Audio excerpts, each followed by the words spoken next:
Everyone, আসসালামু আলাইকুম। কেমন আছেন? আশা করি সবাই ভালো আছেন, সুস্থ আছেন। আলহামদুলিল্লাহ, আমিও ভীষণ ভীষণ ভালো আছি। তো আপনাদের সামনে আবারও একটা গ্রামের ভিডিও নিয়ে চলে আসছি। আশা করি সবারই ভালো লাগবে। আর আজকের ভিডিওটা থাকবে সম্পূর্ণ আলাদা, মাঠের ভিডিও।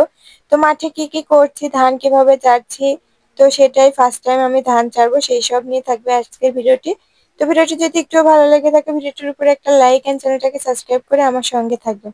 তো এই তো সরাসরি চলে আসছি মাঠে। আমাদের যেহেতু রাস্তার সঙ্গে এই মাঠটা, খুব একটা দূরে না, 2 মিনিটের রাস্তা।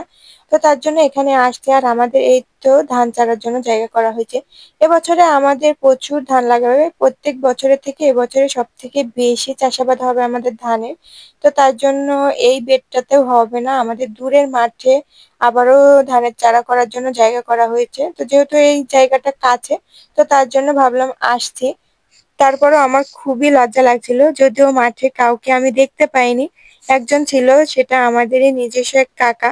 তো সেরকম একটা লজ্জা করছিল না, তবে মাঠে লোকজন থাকলে আমি বেশিক্ষণ থাকতে পারতাম না। তো আমি প্রায় যতক্ষণ না এই ধান চারা ছেড়েছে ততক্ষণে আমি মাঠে ছিলাম, কারণ একা যেতেও কেমন ভয় ভয় করছিল তার জন্য। আর একটু ভিডিও শুট নেওয়ার জন্য আমি এখানে মেনলি ছিলাম। আর আমি কখনো এই ধানগুলো চারিনি, আর কিভাবে চারা হয় সেটাও জানি না। তো আলহামদুলিল্লাহ, এখানে এসে অনেক কিছুর অভিজ্ঞতা হয়ে গিয়েছে মাঠ বিষয়ে। তো সেটাই আপনাদের সঙ্গে শেয়ার করছি। দেখো, এই ধানগুলো আমাদের, এই ভিডিওটা কিন্তু কয়েকদিন আগে ছিল। এই ধানগুলো আমরা একটু বৃষ্টিতে ধরাতে আমরা ওই তো ঘরের মধ্যে রেখে দিয়েছিলাম, একটু কালো কালো হয়ে গিয়েছে। আর এই ধানগুলো ওই একই ধান, তো পরে দেওয়া হয়েছিল, তো সেইগুলো একটু অন্যরকম হয়েছে। তো দেখো, আস্তে আস্তে আমরা প্রথমে কি করেছি, দুটো বেড আমরা বেশি করে বুনে নিয়েছি। পরের বেডটাতে একটু লাস্টে একটু জায়গা কম ছিল, মানে বেঁচে ছিল, তো সেটা পরে আবারও ধান ছেড়ে নেওয়া হয়।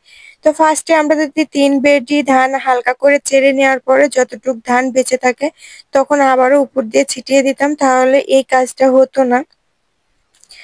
তো যাই হোক, আলহামদুলিল্লাহ, সবকিছুর জন্য খুশি আমরা। তো যেহেতু তেমন একটা অসুবিধা হয়নি, আমরা পরে 2 দিন, এই তো একটু আগ পিছ হয়ে যাবে, মানে কিছুক্ষণই বড় হয়ে যাবে, কিছুক্ষণ ছোট থাকবো, এই সমস্যা। তো এখানে আমাকে একটু ডিশে ধানগুলো উঠতে বলা হলো। এই কাজগুলো খুবই আলতোভাবে করতে হয়, কারণ ধানের যে এই চারাগুলো বের হয়েছে, ট্যাগগুলো বের হয়েছে, তুলতে গিয়ে ভেঙে যায়। তো তার জন্য একটু আলতোভাবে তুলতে হয়।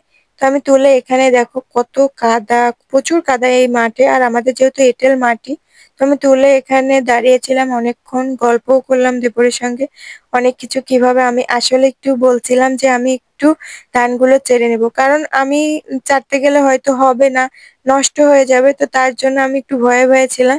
আর দেবরও কোনো কিছু বলতে পারছিল না, কারণ শ্বশুর আব্বু আসছে।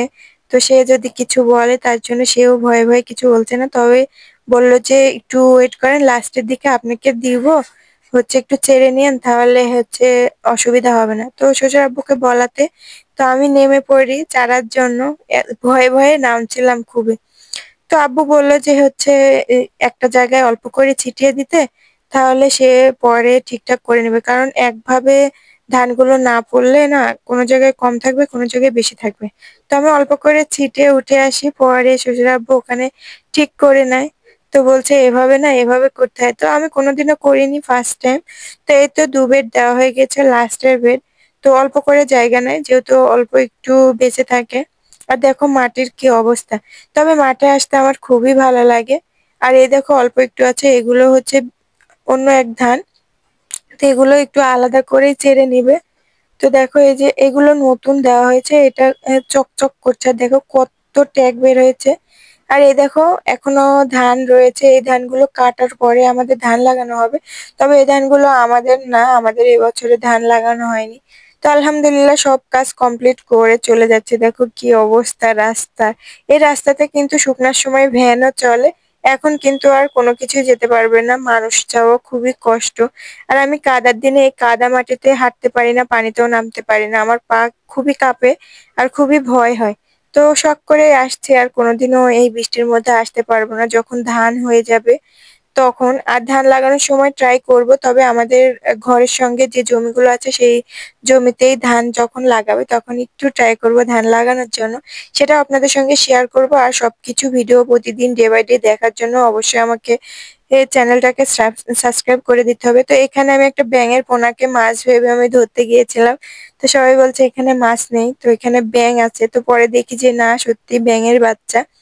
তো দেখো, এই দেখো বিলে চলে আসছি। আমরা অনেকে বেড়াতে বিলে যাই, তো আমরা কিন্তু কোনো টাকা ছাড়াই দেখো বিলে চলে আসছি। কত পানি জমে গিয়েছে!